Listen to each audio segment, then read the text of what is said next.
800 years ago, the largest city on Earth stood in the jungles of Cambodia. Close to 1 million people lived there. London, in the same century, held 40,000. At its center stood the largest religious monument ever built, said to contain more stone than the pyramids of Giza. It faced west, toward the dead. Many believe it was a tomb. A Chinese envoy who visited in the 1290s left the only first-hand account of the city. He recorded something stranger still. A king who climbed a golden tower each night to lie beside a serpent with 9 heads. Then, within a single century, that city emptied into the forest. Scholars have argued over why ever since. The most recent answer is the most unsettling. Angkor may never have fallen. Its people may simply have walked away. First, the version every account agrees on. The Khmer Empire lasted more than 600 years. From 802 to 1431, across what is now Cambodia and much of mainland Southeast Asia. It began when a king named Jayavarman declared himself a living god on earth and built a capital to match.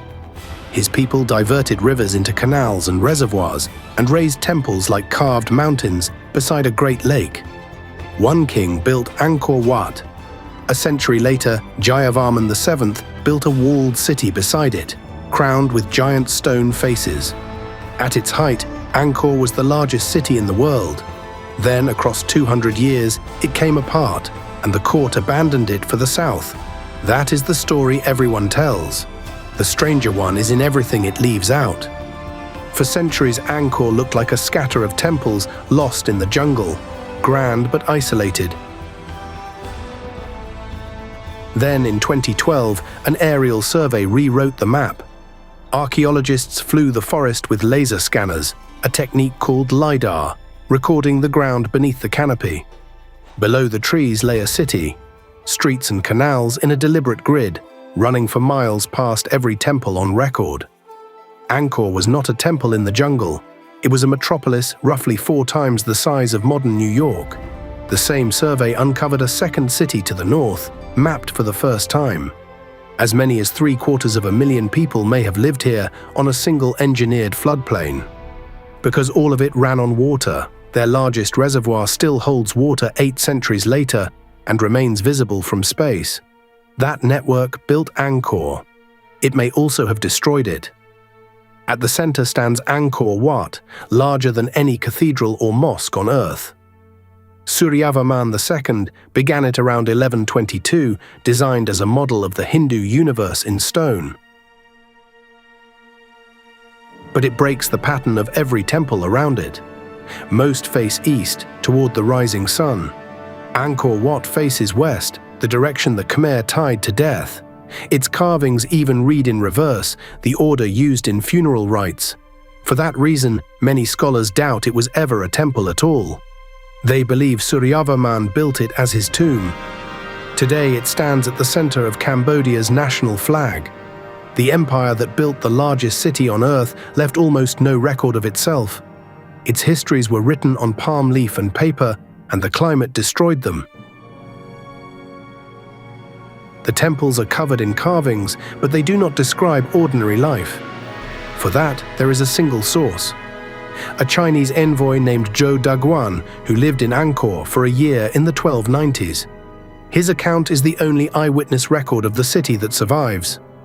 One passage has never been forgotten. At the heart of the palace, Zhou wrote, stood a golden tower where the king slept each night. He did not sleep alone. The people told him a serpent spirit lived there, with 9 heads, in the form of a woman. Each night, the king lay with her first. Should she ever fail to appear, or the king fail to come, the kingdom would fall. A legend, certainly, but Zhou set it down 7 centuries ago, and it has outlived almost everything else. Then there are the details that need no setup. The 200 faces on that walled city, each wearing the same faint smile. The 102 hospitals its king built across the empire, with rest houses lining the roads between them. The towers Zhou saw sheeted in gold, the moat around the main temple nearly 200 meters wide and straight as a blade on every side. The claim that Angkor used more stone than the pyramids is probably exaggerated. But stand before it, and you understand why the comparison gets made. None of it explains the most remarkable thing about Angkor, the way it ended. Return to the height of the empire, which begins with a catastrophe. In 1177, an enemy known as the Cham attacked Angkor, not by land, but by water.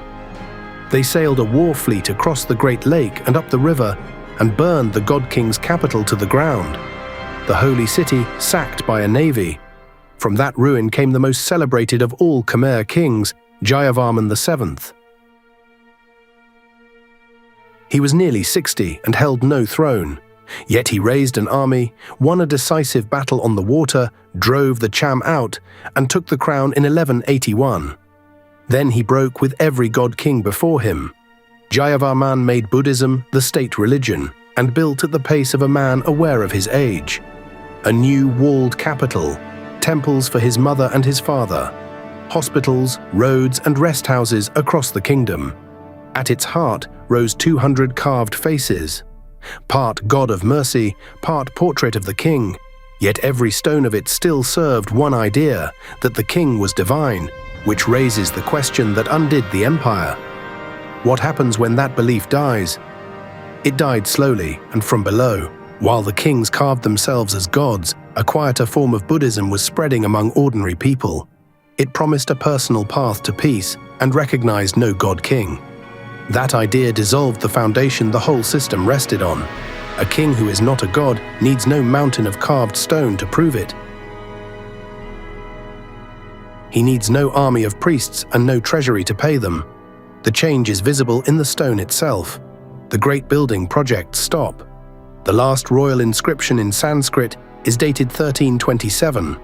After it, the god kings fall silent. Angkor was not conquered here. Its reason to exist had quietly expired. So the city was already hollow inside when the real crisis arrived. Which brings us to the question that has never been settled. Why did the greatest city on earth empty out? There are two arguments. The first concerns the climate. Angkor depended entirely on controlling water. Tree rings show that in the 1300s and 1400s, the region suffered two long droughts, broken by years of violent flooding. The droughts starved the rice fields. The floods then tore through the canals and choked them with silt. One camp holds this was decisive. The climate broke the machine, and the machine was the city. Others are not convinced. Angkor had endured droughts before, and its network was already failing, its soil exhausted, its wars constant. The weather, they argue, did not kill a healthy city. It finished a failing one. The second argument is larger.